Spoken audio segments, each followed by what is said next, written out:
네, 오늘 말씀은 여호수아 10장입니다. 여호수아 10장 6절부터 11절까지 말씀 보겠습니다. 구약성경 334쪽 정도 있습니다. 여호수아 10장 6절부터 11절까지의 말씀을 한 목소리로 함께 읽도록 하겠습니다. 네, 함께 읽겠습니다. 기브온 사람들이 길갈 진영에 사람을 보내어 여호수아에게 전하되 당신의 종들 돕기를 더디게 하지 마시고 속히 우리에게 올라와 우리를 구하소서. 산지에 거주하는 아모리 사람의 왕들이 다 모여 우리를 치나이다 하매 여호수아가 모든 군사와 용사와 더불어 길갈에서 올라가니라. 그때에 여호수아께서 여호수아에게 이르시되 그들을 두려워하지 말라. 내가 그들을 내 손에 넘겨 주었으니 그들 중에서 한 사람도 너를 당할 자 없으리라 하신지라. 여호수아가 길갈에서 밤새도록 올라가 갑자기 그들에게 이르니 여호와께서 그들을 이스라엘 앞에서 패하게 하심으로 여호수아가 그들을 기브온에서 크게 살육하고 벳호론에 올라가는 비탈에서 추격하여 아세가와 막게다까지 이르니라. 그들이 이스라엘 앞에서 도망하여 벳호론의 비탈에서 내려갈 때에 여호와께서 하늘에서 큰 우박덩이를 아세가에 이르기까지 내리심에 그들이 죽었으니 이스라엘 자손의 칼에 죽은 자보다 우박에 죽은 자가 더 많았더라. 아멘. 예, 기온이 날씨가 움직이는 것도 참 신기합니다. 예, 지구과학 시간에 학교 그 과학 시간을 통해서 배웠지만 지구가 혼자 도는 것도 참 신기하고 지구가 태양 주위를 도는 것도 신기하고 그 기울어진 것 그리고 그 각도에 따라서 이렇게 온도와 풍향과 이러한 모든 것들이 달라진다라고 하는 것이 그리고 진짜 천만다행인 것은 우리나라 대한민국이 저 북극에 붙어 있지 않다라고 하는 거죠. 남극에 붙어 있지 않다. 예, 북쪽에 붙어 있는 핀란드나 노르웨이 같은 곳은 어, 가보셨나요? 노르웨이? 예. 예, 어떤 사람은 1년 그 연봉 그 받는 것을 다 모아가지고 연말 12월 말일께에 카메라 한 대 들고 노르웨이, 핀란드 이런 쪽에 그 오로라 그 촬영하러 가는 사람 있었다고 제가 한번 말씀드린 적 있죠. 예, 그 분은 결국에는 사진 작가가 되었습니다. 예, 몇 번은 허탕을 쳤다고 해요. 기온 날씨가 안 좋아가지고 오로라를 못 봤다고. 예, 얼마나 허무할까요? 1년 벌은 거를 다 모아가지고 비행기 값, 숙박 뭐 이런 거 다 카메라도 엄청 비싼 거를 샀을 텐데. 예. 근데 그곳에는 멋진 오로라를 볼 수 있지만 1년의 반은 겨울이고 1년의 반은 여름 뭐 이런 식 아니면 1년의 반은 밤, 1년의 밤은 낮 뭐 이렇게 그렇게 살아가야 되는데 우리나라는 사계절이 뭐 지금은 좀 달라지고 있지만 이미 달라졌죠. 봄하고 가을은 점점 사라져가는 그런 어쨌든 사계절이 뚜렷하고 어, 좋은 그런 나라가 우리 대한민국입니다. 네, 6월 3일 어떻게 대통령 누가 될 것 같으신가요? 예, 여러 가지 이야기들이 있습니다.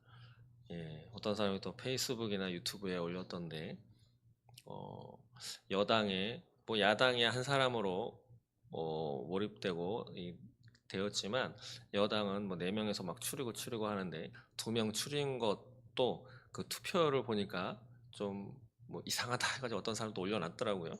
예, 그래서 뭐 무슨 계획대로 되어가고 있는 것 아니냐 또 여러 가지 소리가 이야기가 되는데 시편 2장을 한번 찾아보시겠어요? 시편 2장.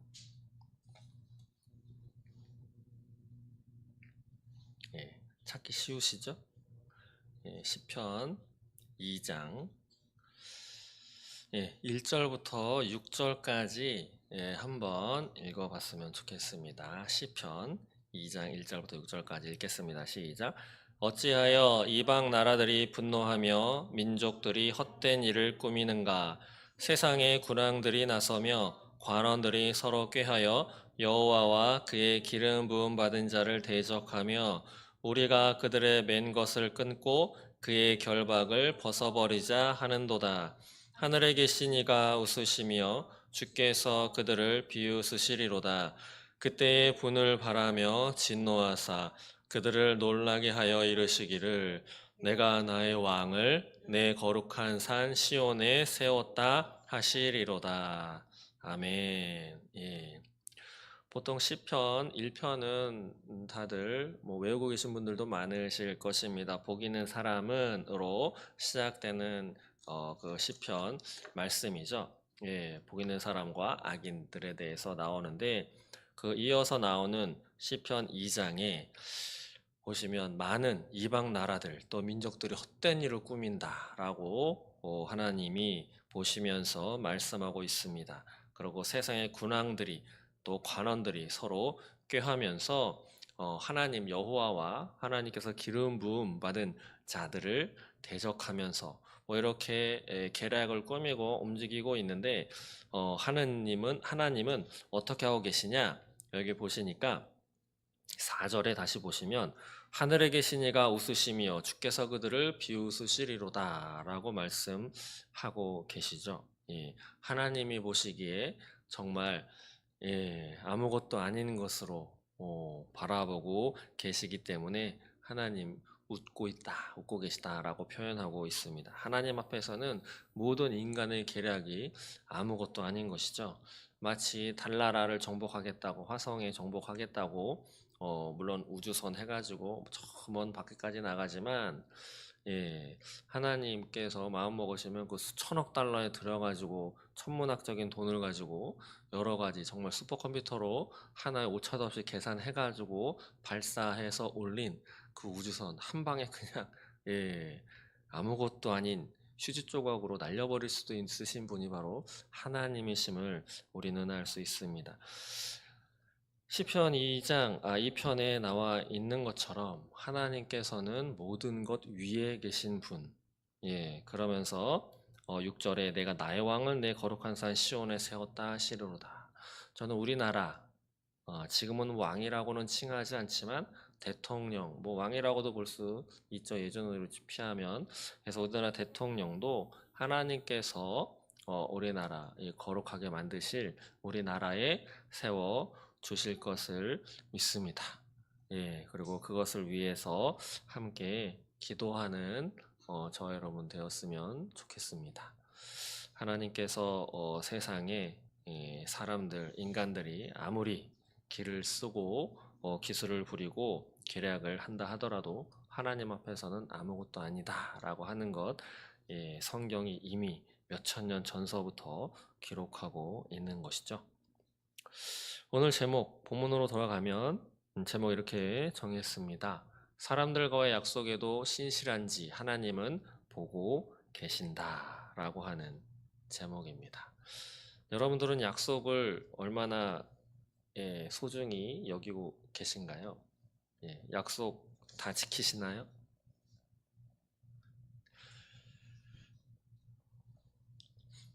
우리 사람은 약속한 상대방이 누구냐에 따라서 약속을 지키고 안 지키고 그것보다 먼저 약속을 했는지 안 했는지 기억하는 것 자체도 좀 달라지게 됩니다. 나보다 나이가 많은 사람 그리고 나의 그 어떤 상황이나 내 지위나 어떤 위치, 입장을 좌지우지할 수 있는 그런 위치에 있는 사람과 약속을 하는 건 되게 기억도 잘하고 되도록이면 지키려고 합니다. 그것을 지키지 않았을 때 되게 죄송스러워 생각하고 그렇게 하죠. 그러나 나보다 못한 사람, 나이가 적은 사람, 내 아래에 있는 사람, 그 눈에 보기에 조금 허름한 옷차림을 하고 있다든지 그런 사람들과의 약속은 기억하지 못할 때도 참 많이 있습니다. 또 미안하게 생각하지도 않을 때도 있죠, 가끔. 야, 잊어버릴 수도 있지. 사람이 그걸 어떻게 다 기억하고 사냐. 예. 또 어떨 때는 이런 말도 하죠. 그거 진짜 믿었어? 그냥 하는 이야기였는데? 예. 근데 그거를 믿고 기다렸던 상대방은, 예, 참 난처하기 이를 데 없습니다. 예.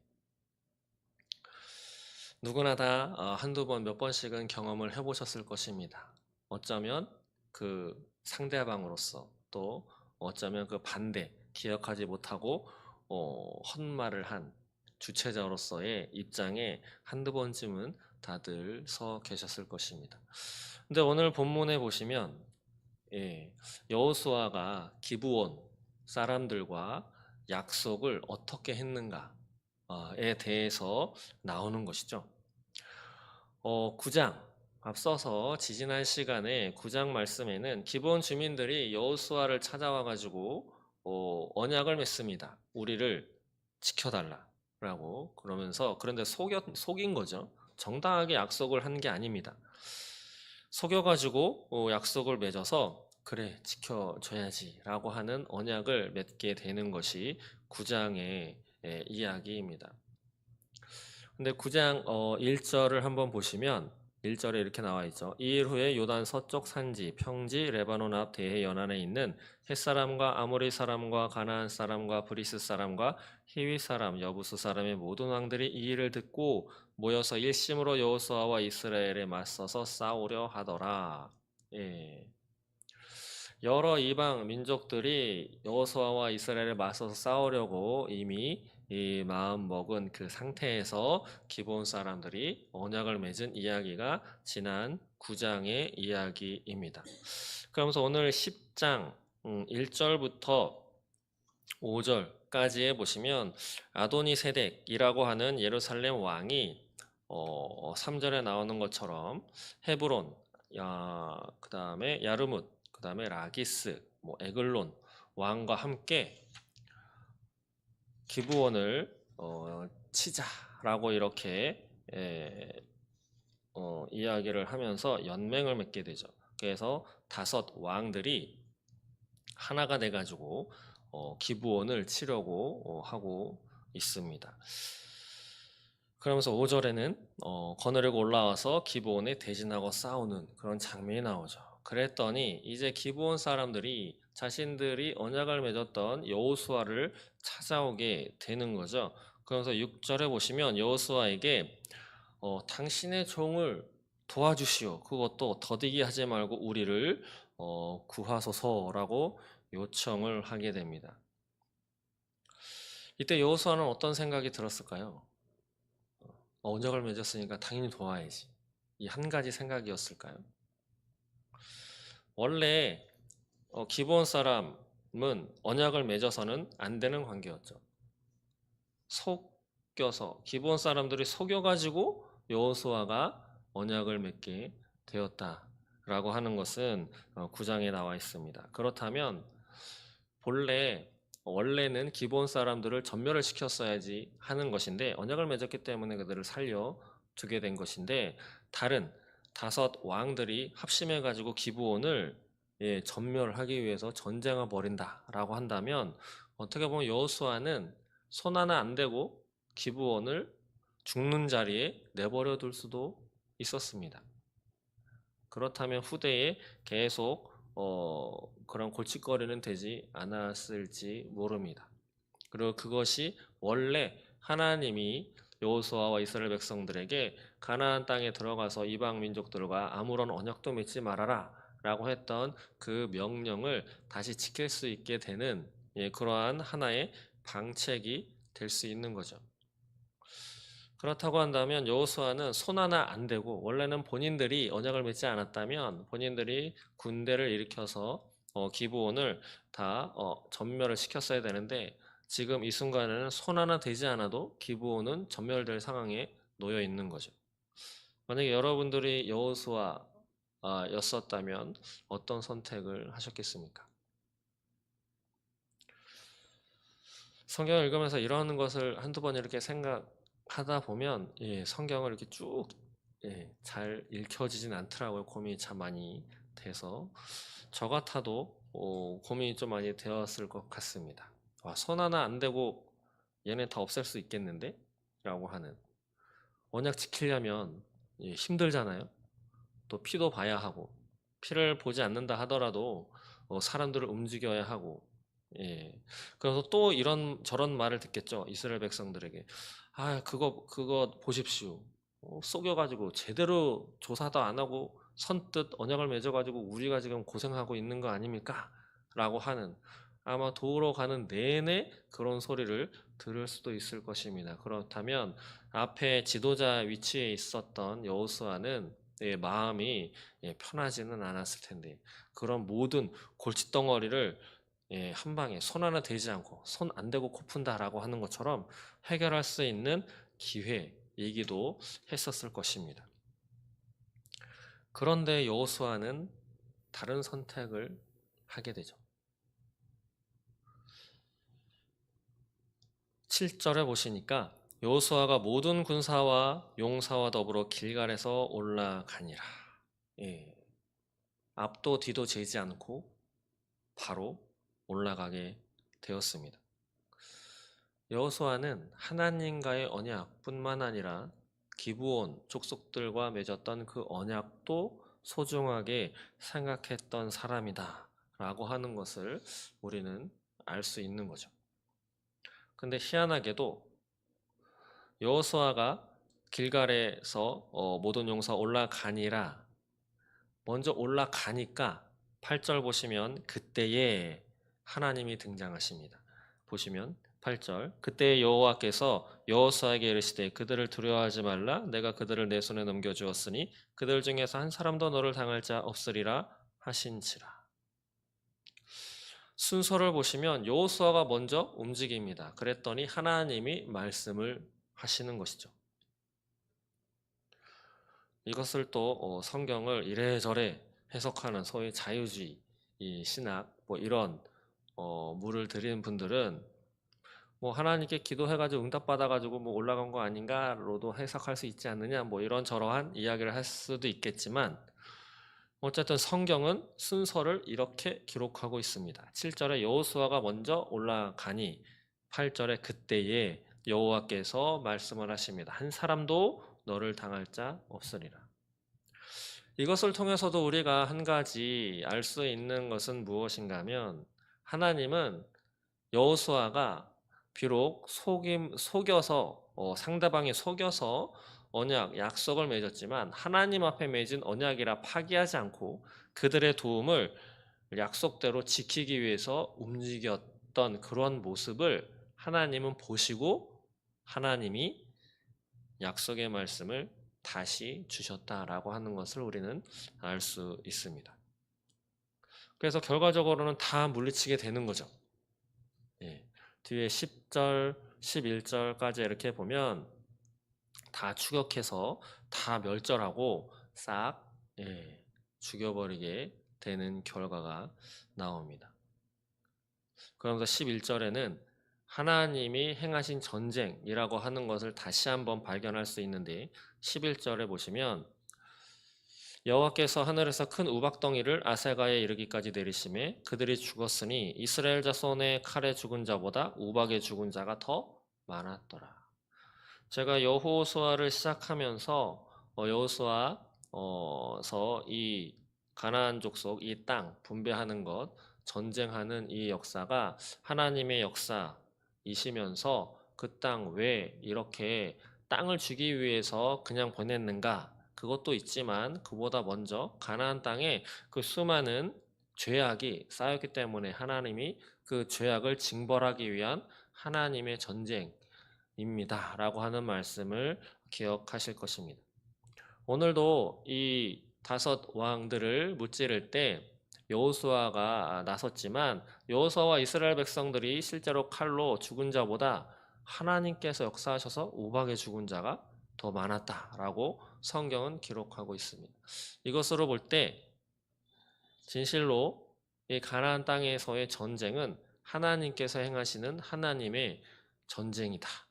그리고 이스라엘 백성들은 좀 안 좋게 얘기하자면 그것의 들러리다라고도 볼 수 있는 거죠.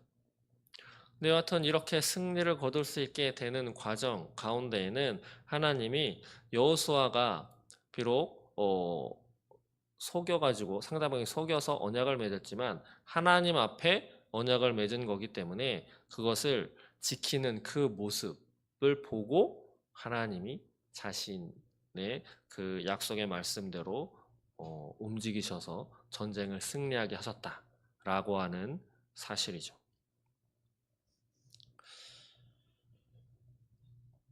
예나 지금이나 하나님은 동일하신 분입니다.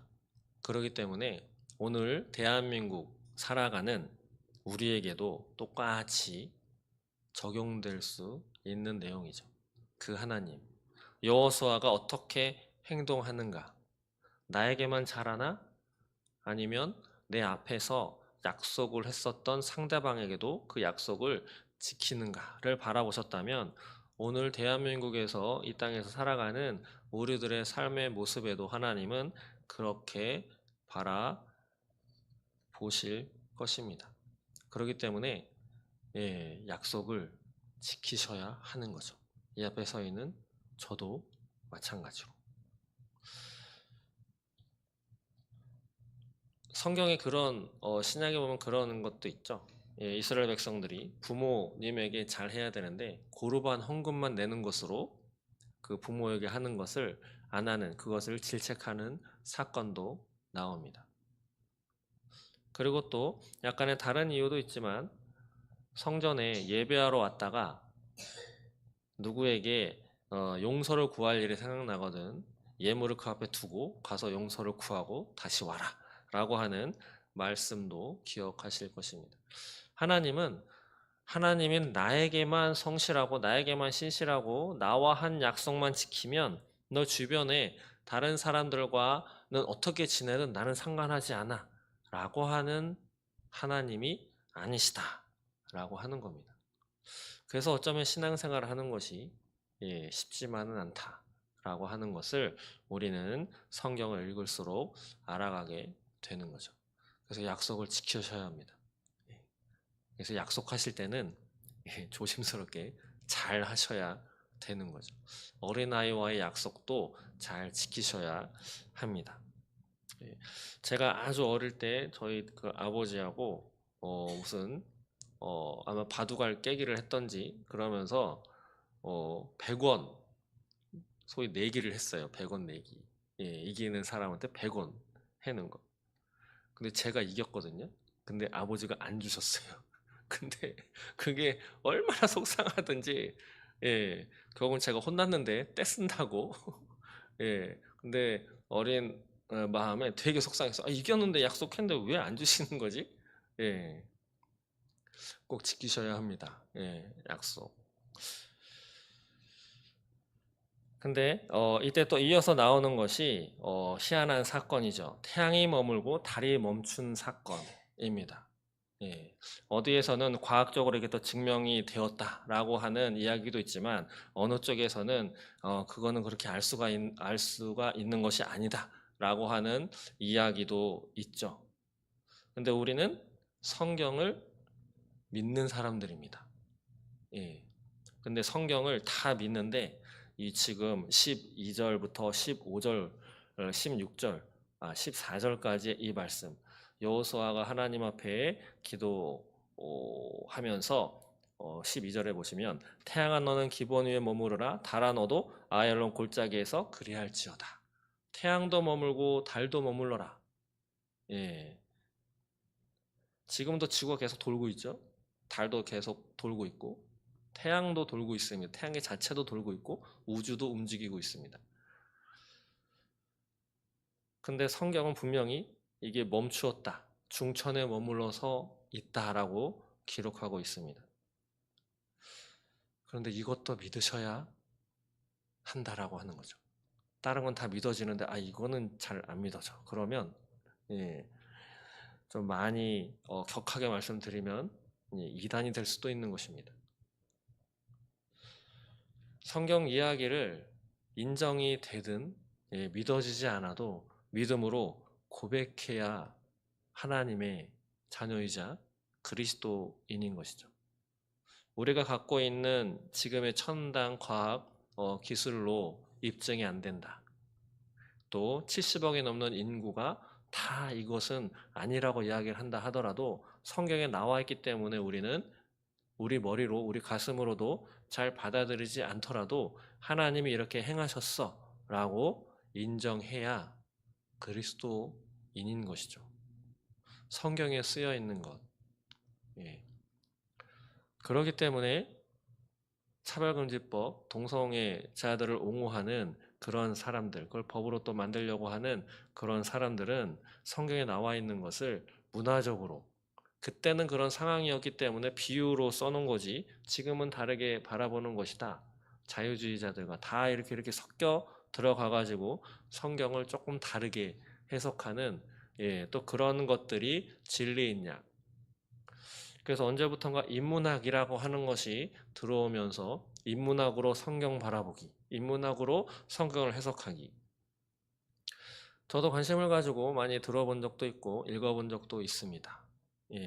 내심 괜찮은 설명이고 괜찮게 받아들여지는 것도 있었지만 그것을 다시 곱씹어보고 잘 보면 약간 좀 이상한 부분들을 곳곳에 발견할 수 있습니다.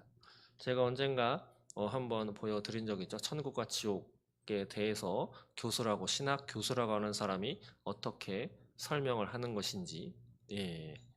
결과적으로는 천국, 지옥 없다.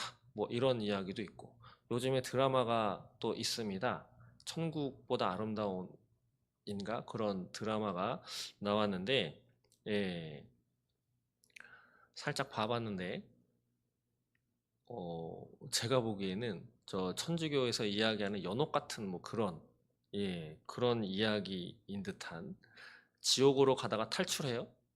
그러고 도망을 나와. 그 천국인 것 같은데 천국에서 또 그 지옥에서 탈출한 사람을 수배자로 또 잡으러 다녀요. 그리고 지옥의 사자가 또 천국에 막 돌아다니면서 그 사람은 또 잡으러 오고 그런 이야기. 또 천국에 있다가 뭘 또 잘못하면 벌점 받고 또 떨어지고 또 거기도 교회가 있어요. 교회에서 예배를 또 60시간 이 땅에서 죄를 저지르면 사회봉사 몇 시간 하는 것처럼 이런 것들을 또 도입해가지고 드라마에 나오고 있습니다.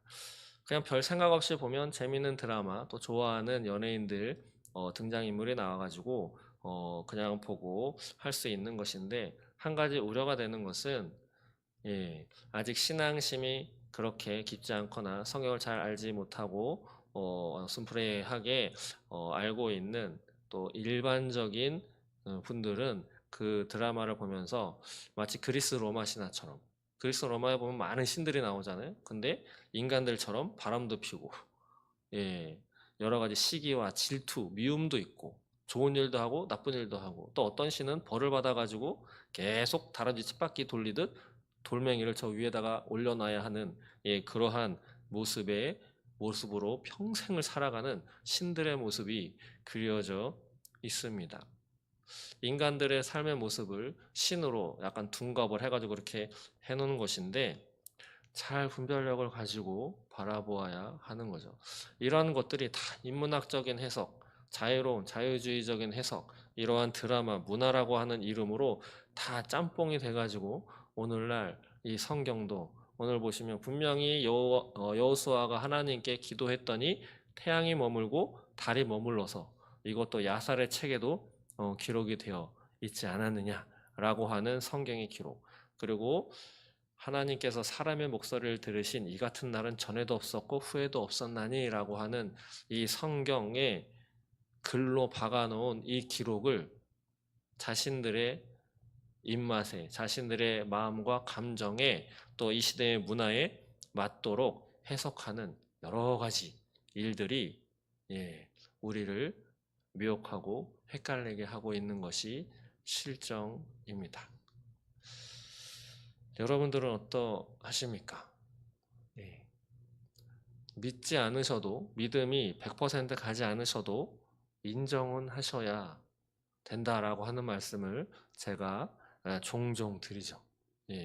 종종 드립니다. 이거는 좀 아니야. 라고 하는 말도 하시면 안 됩니다. 왜냐? 하나님께서 듣고 계시기 때문이죠. 하나님은 그렇게 바라보고 계시지 않을까요? 믿어지지 않아도 그래도 하나님이 써놓으셨으니까 믿을게요 라고 하는 것을 이거는 좀 믿기가 좀 그런데요 라고 하는 반응보다 더 기뻐하시지 않을까 싶습니다.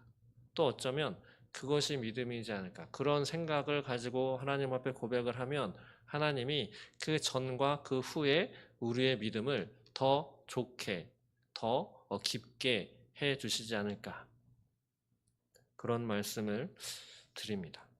어쨌든 여호수아의 이 기도 덕분에 하나님이 더 일을 하셔서 이들의 전쟁의 승리를 안겨주신 이야기가 15절까지의 내용입니다. 그러면서 16절 이하에는 계속 쫓아다니면서 무찌르는 이야기가 나오죠. 막게다 굴에 숨어 있었던 그 왕들을 쫓아서 그리고 5 왕을 다 끄집어내 가지고 다 죽이게 되고 또 31절에 보시면 림나 또 34절 라기스도 나오고 에글론, 헤브론 38절에 드빌에 이르기까지 남방의 여러 나라들을 여호수아가 싹 다 진멸하게 되는 것이죠. 그러면서 40절에는 이렇게 기록하고 있습니다. 이와 같이 여호수아가 그 온 땅 곧 산지 내겝 평지 경사지 그 모든 왕을 쳐서 하나도 남기지 않고 호흡이 있는 모든 자는 다 진멸하여 바쳤으니 이스라엘의 하나님 여호와께서 명령하신 것과 같았더라. 예. 이 일은 하나님이 명령하신 것과 같았더라. 여호수아가 한 일은 하나님이 명령하신 것을 수행한 것밖에 없다라고 하는 것과 일맥상통한 이야기입니다. 그래서 이들의 모든 승리는 누구의 결과물인가? 42절에 말씀하는 것과 같이 이스라엘의 하나님 여호와께서 이스라엘을 위하여 싸우셨으므로 여호수아가 이 모든 왕들과 그들의 땅을 단번에 빼앗으니라. 그리고 길갈 진영으로 돌아왔다라고 하는 것으로 10장의 전쟁 이야기는 마무리가 되고 있습니다. 오늘의 이 10장 말씀을 통해서 우리가 꼭 기억해야 할 것은 무엇인가 하면 하나님 앞에 누군가와 약속을 맺은 게 있다라고 한다면 하나님은 그와의 약속을 또 소중하게 여기고 지키는가 손해가 나더라도 그것을 지키는가 그리고 비록 속임을 당해서 정정당당하게 맺은 것이 아니다 하더라도 손해를 보더라도 그것에 핑계대지 않고 벗어나고 다른 방법을 구해서 벗어나는 것이 아니라 그것에 신실하게 지키는지도 하나님은 바라보고 계시다라고 하는 것을 꼭 기억하시기 바랍니다. 그리고 이 땅에 많은 전쟁과 또 영적인 전투장이 바로 우리가 살아가는 이 땅의 전쟁인데 이 땅의 전쟁 우리가 싸우는 것 같지만 오늘 42절에 말씀하는 것처럼 하나님께서 싸우시는 것이다 라고 하는 것을 꼭 기억하시기 바랍니다. 아마 점점 더 우리를 헷갈리게 하고 어떻게 이렇게까지 할 수가 있나 라고 하는 이야기와 그런 사건들을 더 바라보게 되실 것입니다. 예. 언론이 속인다. 언론도 뭐 부패했다. 그런 수준이 우리가 기존에 생각했었던 수준과는 전혀 다른 수준으로 이렇게까지 한다고? 예. 그런 것을 점점 알게 되실 것입니다. 그렇기 때문에 그것에 대항한다고 하면 전투는 그래야 이긴다고 하죠. 거의 3배 이상의 전력을 갖고 있어야 그들을 이길 수 있다라고 합니다. 제가 들은 이야기는 저 중국에서 운영하는 댓글 부대만 하더라도 몇 천만 명에 해당된다라고 들었는데 그들을 이기려면 우리 인구로도 감당하지 못합니다. 그래서 우리가 붙들어야 할 분은 하나님밖에 없다라고 하는 것이죠. 이 땅에서의 전쟁뿐 아니라 영적인 전쟁은 하나님이 하십니다. 그래서 우리가 매달리고 그래서 더욱더 기도로서 준비하고 나아가야 할 것, 그리고 우리가 붙잡아야 할 분은 바로 하나님이시다라고 하는 것을 식상한 말이지만 제가 어릴 때도 그랬어요. 목사님들이 항상 얘기하면 말씀과 기도, 끝에는 항상 말씀과 기도, 그거 이야기하시려고 거의 4, 50분을 똑같은 얘기를 뱅뱅뱅뱅 돌리면서 예. 그렇지만 제가 본 것도 말씀에 입각하고 하나님을 믿는 믿음으로 기도하는 것. 이것이 다다라고 하는 것밖에 드릴 말씀은 없습니다. 기도하겠습니다. 하나님, 감사합니다. 여호수아 또 그 이스라엘 백성들 하나님 앞에 신실했을 뿐 아니라 하나님 앞에 언약을 맺었던 기브온 족속들과의 언약도 지켰던 그 신실함을 하나님이 보시고 하나님께서 약속의 말씀대로 이들에게 승리를 주신 이야기, 오늘 이 말씀을 통해서 우리 또한 오늘 이 땅을 살아갈 때에 하나님과의 약속뿐 아니라 사람들과의 약속, 어린 아이들과의 약속도 꼭 지키면서 신실한 하나님의 사람으로 살아갈 수 있도록 주님 인도하여 주시옵소서. 이 땅의 모든 역사도 그렇게 진행될 줄 믿습니다. 손해가 있더라도 억울할지라도 약속은 꼭 지킬 수 있도록 그 손해와 그 억울함은 하나님께서 보응해 주시고 응답해 주실 줄 믿습니다. 꼭 하나님 앞에 진짜 그리스도인으로 살아갈 수 있도록 하나님 인도하여 주옵소서. 감사합니다. 예수님의 이름으로 기도드립니다. 아멘.